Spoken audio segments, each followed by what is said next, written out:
Imagine being 14 years old, dressed in the kind of finery your family saved for years to buy. Your mother tucks a ring of fresh flowers into your hair, pretending her hands aren't shaking. Your father watches you the way a man watches a contract being signed. Your brother drums his fingers like someone impatient to finish unpleasant business. Everyone calls this a blessing. Everyone says this day belongs to the goddess.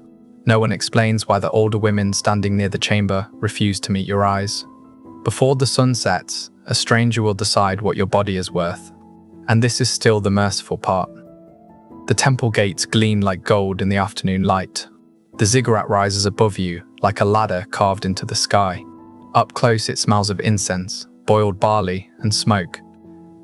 Priests move like shadows. Slaves lug baskets heavy with offerings. And somewhere inside, behind low perfume-soaked curtains, a ritual waits for you. A priest places a rope crown into your hands. Another writes your name on a clay tablet. And on the altar, you notice a single silver coin resting as if waiting for someone. In a few minutes, you'll understand why your parents brought you here. In a few minutes, you'll understand why the temple doors lock from the inside. In a few minutes, you'll learn this ritual has nothing to do with devotion, and everything to do with ownership. This isn't myth. This was Babylon, a system so normalized that ancient writers described it without flinching, and so disturbing that modern historians still argue over whether the truth is too dark to accept. And by the time the first stranger approaches the girl beneath the ziggurat shadow, you will understand the real purpose of Babylon's most sacred ritual, and why the world tried to forget it. If hidden horrors of the past fascinate you, subscribe to Grim History, hit the like button, and once you reach the moment that unsettles you most, tell me where you're watching from. Let's begin. Her name is Beltane, and this is where her story truly begins. Now, picture yourself as Beltane, standing at the threshold of Ishtar's temple. There are other girls like you, some older, some younger. Some appear composed, some look like they wish to melt into the tile. They hand you a thin cord. It is coiled, soft, braided from plant fiber. A crown for the holy, the woman beside you says. They place it around your head, like a crown that tightens rather than glows. You smile because everyone else is smiling. You do what is expected. You are offered barley cakes and a cup of sweet beer. You bow. You learn the hymns, your voice small against the chant. Herodotus described it bluntly. Women seated, rope crowns pressed tight, men choosing as they passed. Scholars still argue whether he misunderstood, but the tablets don't argue. They list names, payments, silver, grain. They were written to count. But here's what no historian will tell you. This is where the story stops looking sacred and starts looking transactional. Beltane learns the business quickly. First, the training. Music, dance, perfume, the ways of lowering a look so it becomes an invitation instead of a refusal. A woman named Iltani shows her how to roll a cosmetic stone over her face to bring a last sheen of oil. A boy with ink-stained fingers marks her name on a small clay tablet. Kadisu, he murmurs, as if that word is both title and trap. The priests explain the theology in patient voices. To please Ishtar is to please the city. To please the city is to secure harvests, births, and trade routes. The logic is tidy. The consequences are not. If you were Beltane, would you call this devotion or imprisonment? It is easy to call the Kadisu priestesses. They are trained, they memorize hymns. They learn to read sacred forms pressed into clay. They wear clean linen. They stand inside holy walls. From the outside, it looks like status. The law supports that illusion. The law protects her on paper. Property, wages, legal standing. But the tablet never records consent. And it never records exit. On paper, she belongs to no man. In life, she belongs to the temple. For a brief moment, Beltane believed this might be her future. A path upward, a chance to rise like the priestesses whose names were pressed into clay. Maybe the temple would protect her. Maybe she could even thrive here, but that hope died quickly. But the paper is only part of the story. What happens next is the part even the tablets avoid describing. At night, when the lanterns ignite and Babylon sinks into a low, humming quiet, the inner court changes. The outer doors are drawn shut, but men still enter. Merchants with covered faces, soldiers home from duty, travelers carrying silver, grain, or cloth from distant roads. They do not linger. They pay, and priests guide them behind low curtains where the Kadisu wait. Coins pass from hand to hand, names are recorded, portions are set aside for sacrifice. Everything else feeds the temple's stores. This is where devotion becomes routine. Beltani watches an older woman leave the enclosure. She moves carefully, practiced, with a coin resting in her lap and a gaze trained not to settle anywhere too long. No one shames her. No one mocks her. The city respects her for having served, and yet her life has already narrowed. She will not marry as other women do. She will not raise children inside a household that belongs to her. Her future has been shaped quietly, without a single spoken sentence. Some Kadisu call this a position. Others call it survival. Beltani calls it order. Her days are not chosen, they are assigned. Bells wake her, rations decide her meals. Names spoken by priests decide when she serves. No one threatens her, no one restrains her. Still, nothing belongs to her time. A woman who cannot leave is not staying by choice. At night, lying on her narrow mat, Beltani thinks of the smell of wet barley, of her mother's hands smoothing her hair, of the rope crown still resting lightly against her temples. She wonders how long perfume can hide exhaustion. The tablets offer no answer. They simply stop recording names. And then there is another ritual. Once a year, during the New Year festival, the temple prepares a sacred marriage meant to secure the city's future. It is dressed in hymns and symbols, spoken of as union and blessing.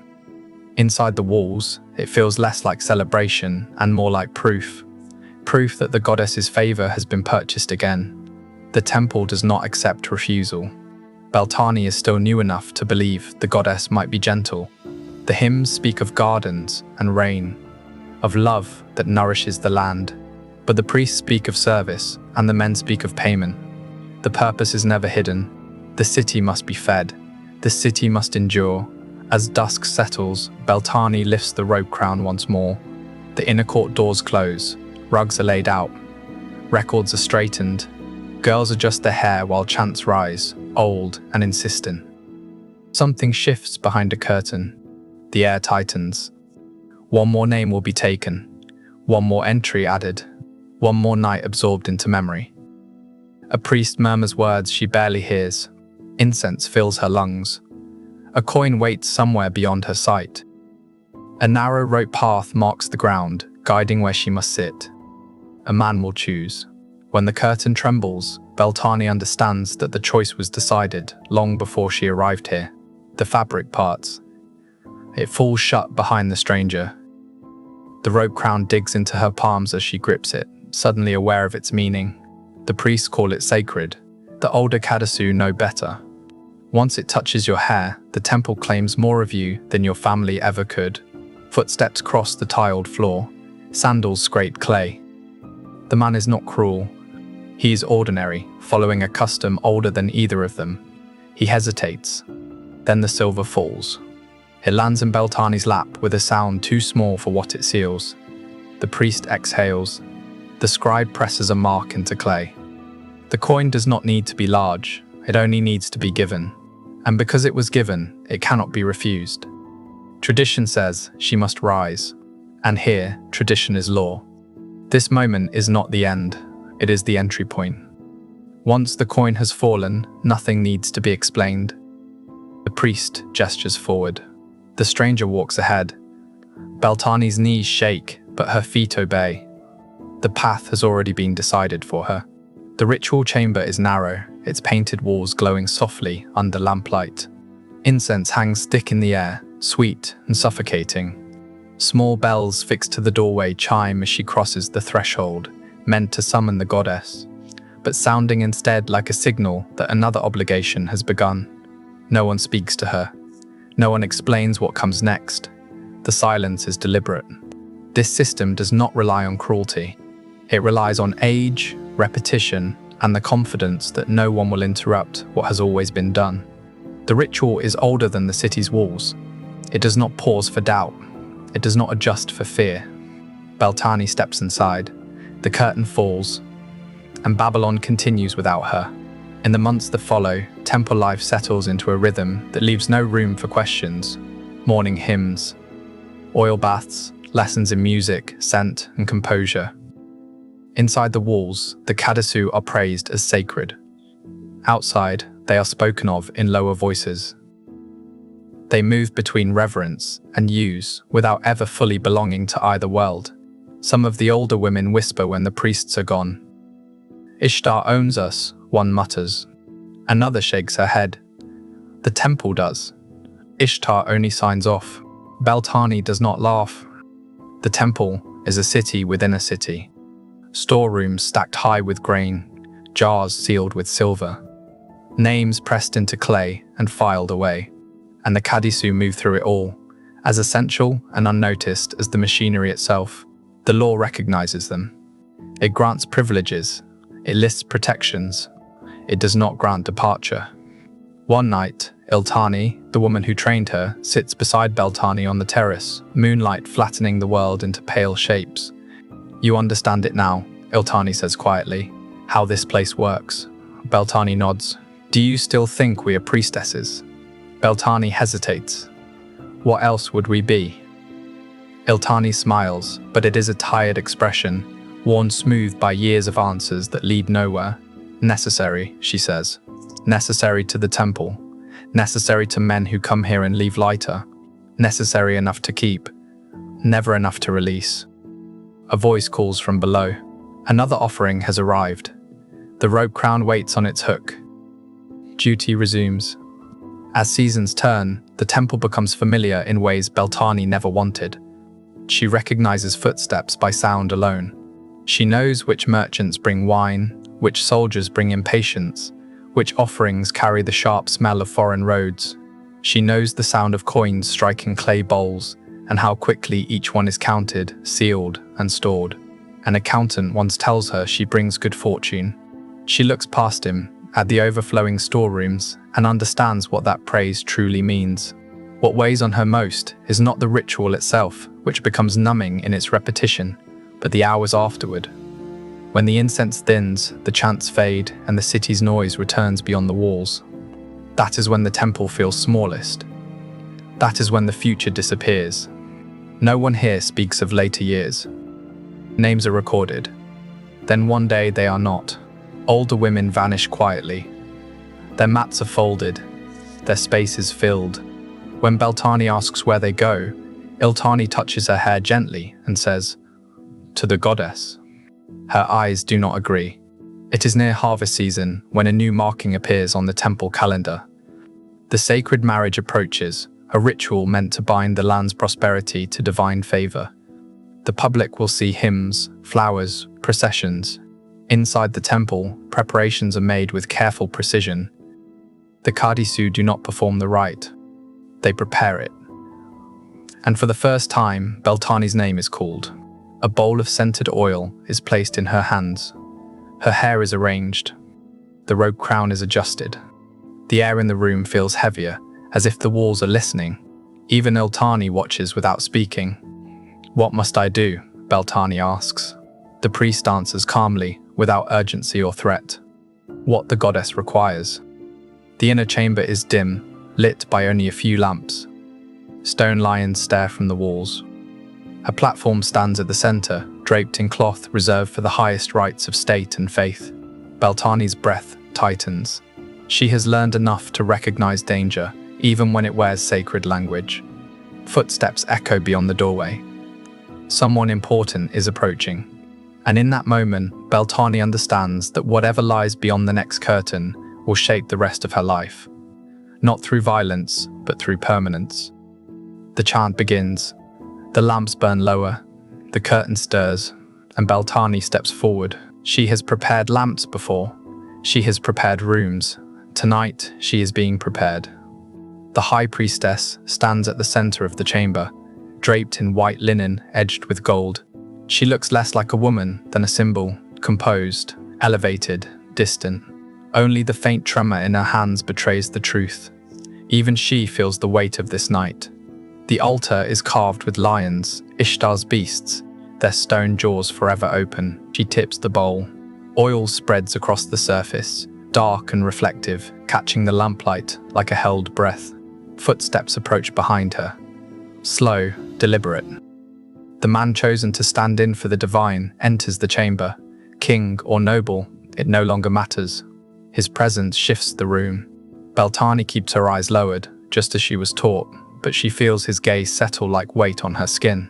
The priests circle them. The chant deepens. The chamber seems to close in, walls pressing closer than before. Then a voice speaks, calm, certain, final. Tonight you serve the goddess in body and in symbol. The land depends on this. The city depends on this. A sentence so old it sounds unquestionable. A sentence that leaves no room for refusal. Beltane lowers her eyes. And the ritual begins. What happens next was never written down. The temple did not record details meant to be sealed. Only fragments survive. Hymns that speak of a prepared bed, verses praising union and fertility. But everything in Beltane's life shifts after that night. The next morning, the high priestess embraces her, not with warmth, but with approval. Priests nod as they pass. A scribe adds a mark beside her name on a tablet she cannot read. Even Iltani looks at her differently now, with recognition edged by pity. You have seen the heart of the temple, Iltani whispers, and the temple has seen you. No explanation follows, none is needed. Once certain thresholds are crossed, there is no return. Then one day, her name is no longer called. There is no dismissal, no ceremony, no farewell. Her entries in the tablets thin, then stop. This is how Kadisu disappear. Not through violence, not through scandal, but through quiet erasure. The records show small notations, duties fulfilled, offerings prepared, festivals served. Then nothing. The temple has taken what it required, and it moves on. This is how countless lives ended inside Ishtar's walls, not with drama, but with absence.